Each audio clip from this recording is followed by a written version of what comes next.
खुलेआम जो है भ्रष्टाचार पूरा एकदम चरम पे है। इनके पास भी डर और खौफ है। यहाँ के आदिवासी, यहाँ के मूलवासी अपने आप को ठगा महसूस कर रहे हैं। कई आंदोलनकारियों ने झारखंड राज्य को लड़ के लिया था जी।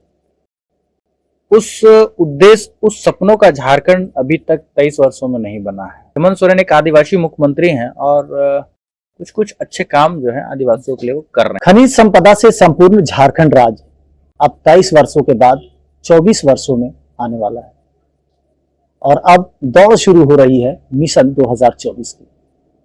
झारखंड राज्य की बात करें तो झारखंड राज्य हरियाली की वजह से भी जानी जाती है और हरियाली ऐसी कि पूरे विश्व में प्रख्यात झारखंड राज्य का अपना एक अलग महत्व और पहचान है। इन्हीं हरियालियों के बीच हम पहुंचे हैं रांची के नामकुम प्रखंड के लालखटंगा में, जहां के पूर्व मुखिया हमारे साथ मौजूद है रितेश जी। इनसे हम बातचीत करेंगे, लेकिन उससे पहले जानकारी दे दें कि लालखटंगा एक ऐसा पंचायत क्षेत्र है जहां पर आबादी करीब करीब 5000 लोगों की है और अब तक 23 वर्षों में हमने क्या कुछ खोया, क्या कुछ पाया, इन तमाम मुद्दों पर बात करेंगे हमारे साथ रितेश जी। रितेश जी, बहुत बहुत स्वागत है आपका जनसंवाद। बहुत बहुत जोहार। रितेश जी, सबसे पहले बात करेंगे कि झारखंड राज्य 23 वर्ष हो चुके हैं, झारखंड राज्य अब 24 वर्षों में आएगा। मिशन 2024 की बातें हो रही है, सुगबुगाहट कहीं ना कहीं दिख रही है। आपकी ओर से पंचायत स्तर पर क्या कुछ कार्य किए जा चुके हैं सरकारी तौर पर और क्या कुछ होना चाहिए? देखिए, जिस उद्देश्य के साथ हमारा झारखंड राज्य अलग हुआ था, कई आंदोलनकारियों ने झारखंड राज्य को लड़ के लिया था जी। उस उद्देश्य, उस सपनों का झारखंड अभी तक 23 वर्षों में नहीं बना है। आज भी यहाँ की खनिज संपदा लूटी जा रही है। आज भी यहाँ के लोग बाहर माइग्रेट हो रहे हैं। जो विकास होना चाहिए था झारखंड, वो विकास हम लोग नहीं देख पा रहे हैं। कहीं ना कहीं यहाँ के आदिवासी, यहाँ के मूलवासी अपने आप को ठगा महसूस कर रहे हैं। चाहे वो इस 23 सालों में जिनकी भी सरकारें रहीं, जैसा काम होना चाहिए वैसा नहीं हुआ। झारखंड राज्य को आप जैसा कि जानते हैं, जो नाम है झारखंड, वो लगभग अगर हम देखा जाए तो एक जंगल से नाम लिया गया है, जल जंगल से। तो कहीं ना कहीं जैसा डेवलपमेंट होना चाहिए था वैसा नहीं हो पा रहा है। कहीं ना कहीं आप देखिएगा इस 23 सालों में झारखंड को जहां पहुंचना चाहिए था, जिस शिखर पर, वहां नहीं पहुंच पा रहा है।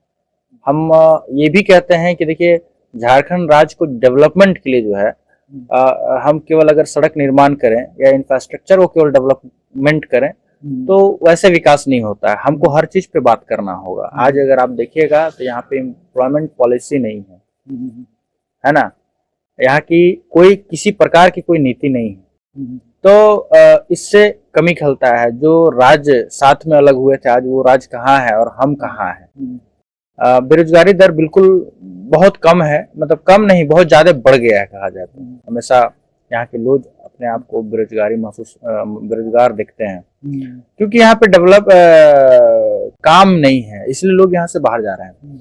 कई ऐसे यहाँ पे फैक्ट्रियां हैं जहाँ पे काम हम लोगों को मिलता है, मगर कई फैक्ट्रियां भी लगभग बंद होने के कगार पे है। तो 23 साल में हम लोगों ने बहुत कुछ देखा, बहुत कुछ खोया, बहुत कुछ पाया, मगर जहां हम लोगों का झारखंड होना चाहिए था वहां हमारा झारखंड नहीं है।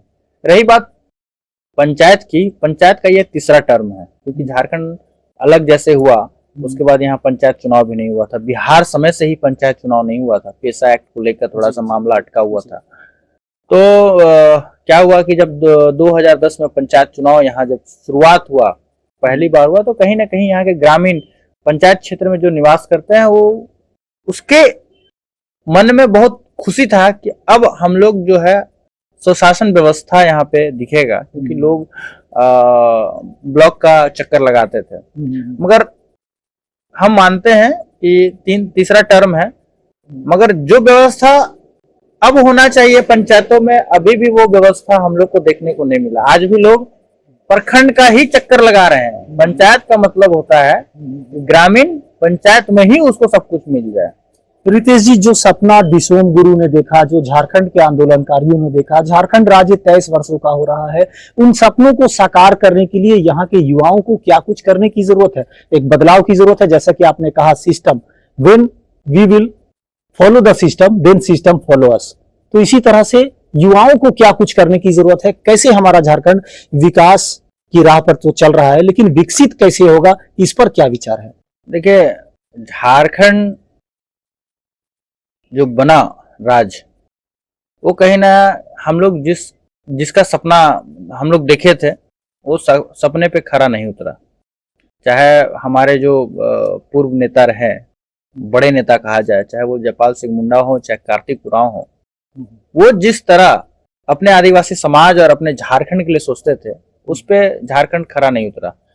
बात रहा, देखिए, जब यहाँ राज्य में प्रथम मुख्यमंत्री बाबूलाल मरांडी जब बने थे, तो आज भी अगर देखा जाए तो उन्हीं का फाइल जो है, मूवमेंट जो हुआ था उस वक्त, चाहे रोड हो, चाहे इंफ्रास्ट्रक्चर हो, चाहे स्कूल हो, लगभग आज भी उन्हीं का काम पे चल रहा है। कहा जाए तो उस समय बाबूलाल मरांडी जी जो प्रथम मुख्यमंत्री थे, तो उनका एक विजन था कि हम झारखंड को कहां ले जाए। मगर उस समय से जो हमारा पॉलिटिकल डगमगाया, लगभग 2014 तक डगमगाते रहा, 2000 से 2014 तक डगमगाते रहा। स्थिरता पॉलिटिकल में रहा नहीं। 2014 के बाद स्थिरता दिख रहा है, मगर जैसा काम होना चाहिए था यहाँ के आदिवासियों के साथ, वैसा काम नहीं हो रहा है। और यहाँ के युवा अक्सर मतलब रोजगार के लिए इधर उधर भटक रहे हैं। तो झारखंड राज्य के सपने अधूरे हैं, कई सरकारें आई, कई सरकारें गई, लेकिन बावजूद अब तक वो काम नहीं हो सका। वर्तमान में अभी हेमंत सोरेन की सरकार है, इन्होंने भी अपना 3 वर्ष का कार्यकाल पूरा किया। इनके कार्यशैली से कितना आप इत्तेफाक रखते हैं?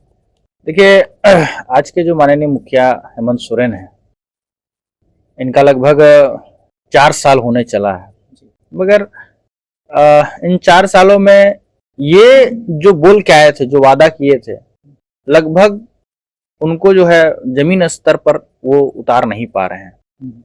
इनके पास भी डर और खौफ है। किसका डर? देखिए, कहीं ना कहीं अगर आप देखिएगा, हम लोग तो पंचायत में हम लोग को सब कुछ दिखता है। अगर इससे पहले की अगर शासन की बात करें तो पदाधिकारियों में खौफ था, अभी कोई खौफ नहीं है। खुलेआम जो है भ्रष्टाचार पूरा एकदम चरम पे है। तो पहले पदाधिकारी खौफ में थे, अब खुद मुख्यमंत्री डर में। हाँ, पदाधिकारी जो है वो, अगर हम ब्लॉक की बात करें तो ब्लॉक में 10 से 10:30 बजे तक ब्लॉक में पहुंचे। आज आप घूम लीजिए पूरे झारखंड में, हम लोग तो मुखिया हैं, हम लोग तो देखते हैं 11, 12, 1 बजे से पहले कोई पदाधिकारी नहीं दिखेंगे। और अभी जिस तरह से देखिए इंफ्रास्ट्रक्चर जैसे देखा जाए डेवलपमेंट के लिए, आज के समय में बालू का जिस तरह हमको लगता है तंगी दिख रहा है, बालू हो चाहे क्या बोलते गिट्टी हो, इसका तंगी जो दिख रहा है वो पहले के सरकार में नहीं दिखती थी, मगर इस सरकार में बहुत ज्यादा दिखती है। तो कहीं ना कहीं देखिए हेमंत सोरेन इस पे विफल है। हालांकि उनका भी कुछ योजना अच्छा है, चल रहा है, लोग उनको पसंद कर रहे हैं, मगर कहने का मतलब है कि आप जो इस विजन के साथ आए थे, आपको उसी विजन में काम करना चाहिए।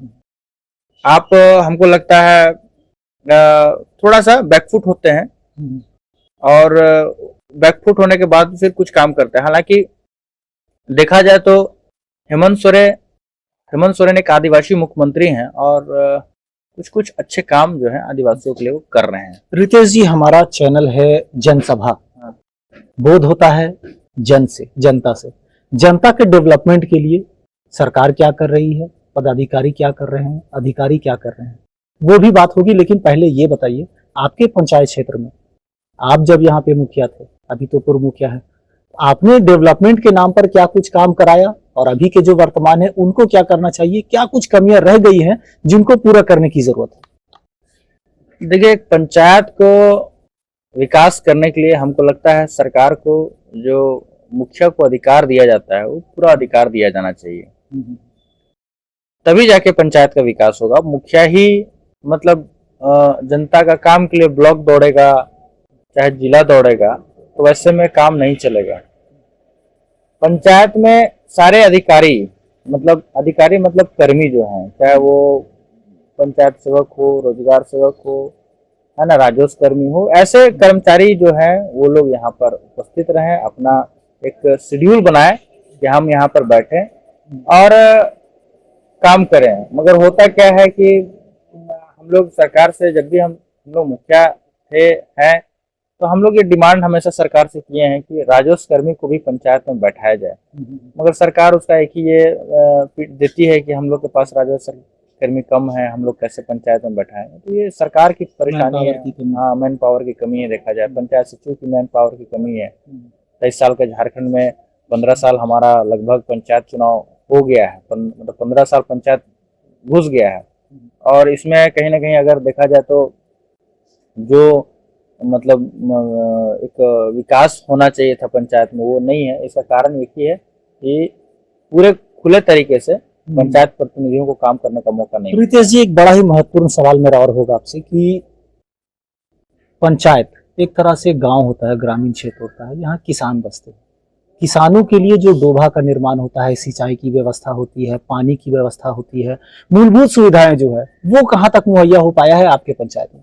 देखिए, अगर आप देखिएगा किसान लोगों को तो कृषि के क्षेत्र में बहुत सा योजना सरकार चला रही है, मगर क्या होता क्या है कि किसान इतना परेशान इसलिए हैं क्योंकि देखिए हमारा झारखंड का जो है, हमारे पंचायत का अगर देखा जाए तो जल स्तर काफी नीचे होते चला जा रहा है।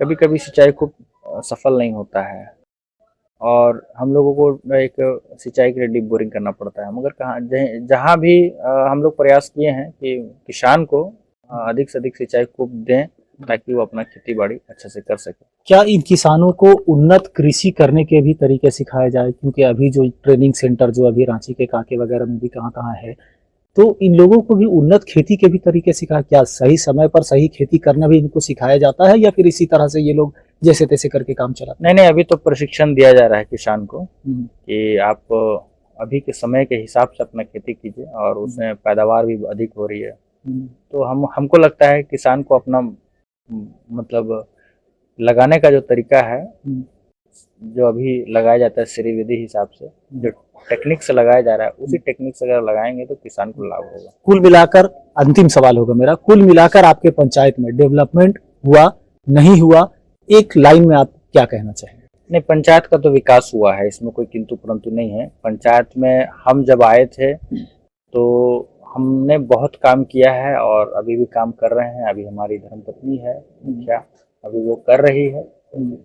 हम लोग चाहते हैं एक पंचायत को, आदर्श पंचायत है, उसको और ऊंचाई पर ले जाना चाहते हैं ताकि मतलब लोग जाने ये पंचायत एक विकसित मॉडल पंचायत। बिल्कुल, बहुत बहुत धन्यवाद। ये थे हमारे साथ रितेश जी, जिन्होंने अपने पंचायत के बारे में विभिन्न पहलुओं पर नजदीक से आपको जानकारी दी। तो बदलाव ही प्रकृति का नियम होता है और बदलाव हो रहे हैं, लेकिन अब भी कई सवाल ऐसे हैं जिनके जवाब धरातल पर नहीं उतरे हैं। आखिर जवाब कौन देगा? पंचायत के अधिकारी देंगे, विधायक देंगे, मंत्री देंगे या खुद सरकार देंगे? ऐसे में जवाब ढूंढना जरूरी है और सबको जवाब अपने स्तर पर देना जरूरी है ताकि समाज, राज्य और देश का विकास हो सके।